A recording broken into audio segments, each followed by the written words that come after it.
And we are here with Shangrila Rendon. Good morning. How are you doing this morning? Hot already. Already? I'm in Mississippi now. Yeah. But it's good to be on this station. Thank you so much for the opportunity, Michael B. Well, sure. I gave them a little bit of background on your cycling across America. Now, tell us a little bit about that you've competed in some Ironman competitions. Isn't that right? Yes. Well, that's one of them.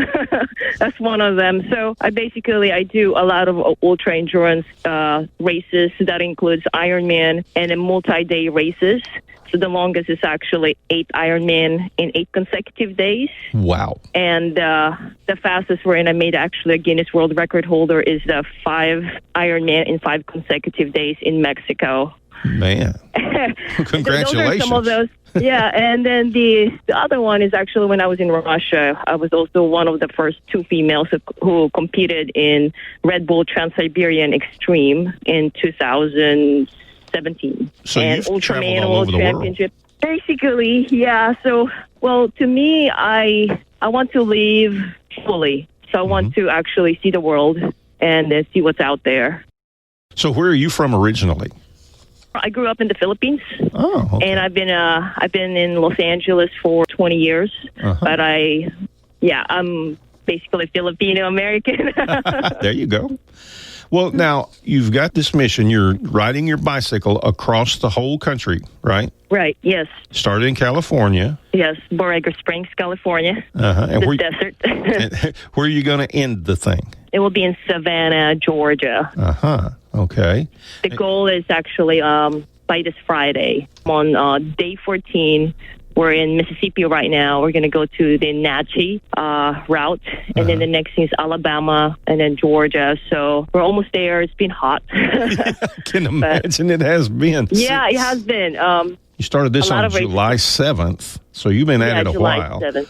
A lot of races have been canceled, and even the racing across America have been canceled. So I saw this. It's called Cruise Cycling Across America, and I said, well, why not? Because it's been canceled. And I've been training for another big race in New Orleans, which is on October 30. It's a 30 Ironman in 30 consecutive days. Goodness gracious. Crazy. Do you ever get off the bicycle at this point? I try to. Well, I need some break, yeah. But so that one is the 30 Ironman in 30 days. And as of now, there's actually no females has completed it yet. Wow. And I'm the type to actually see what's possible and what can be done. Yeah. So far, it's only been handful men who has completed it, 30 Ironman in 30 days. So I would like to see what can be done. Well, and that's what I'm training for. And then I saw this one, Cycling Across America. Well, I think it's perfect training. And then also it's been my dream to actually see, what's across the United States of America. It's been delightful, actually. Minus the dogs chasing me. I'm serious. Well, I'm in Arkansas and Texas. I was chased by the dogs for like 6 dogs. Actually, I was counting. It's crazy. Michael B. But beyond that, I want to highlight that even though I'm just training, I'm actually highlighting the fact that in the time of pandemic, when people are wearing masks, there are also other people who are suffering further. Not only that they do have masks over their mouths, but they also have hands over their mouths. Too afraid to speak. Your reason for doing this, aside from the training, is to bring attention to abuse.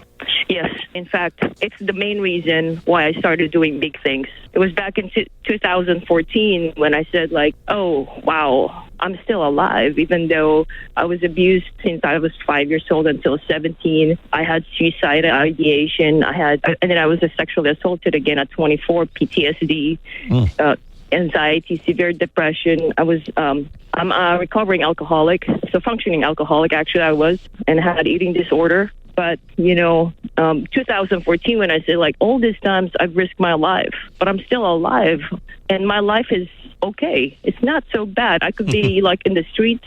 I could be dead by now. Yeah. And then that's when 2014, I said, I got to speak up and tell my story, because there are many out there who was just like me looking for hope. And I said to myself, I was actually an engineer, by the way. I had 15 years of medical device engineering work experience.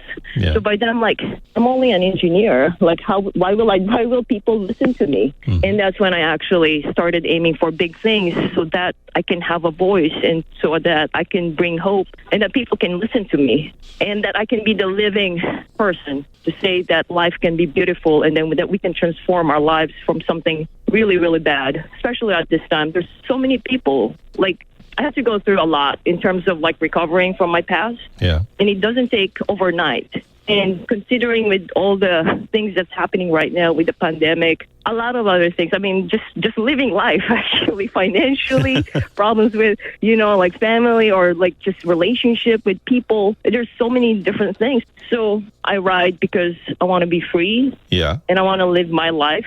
And I want to show that there is hope. We need to find that hope and that little hope, or just find a way for us to love ourselves, that things can be different.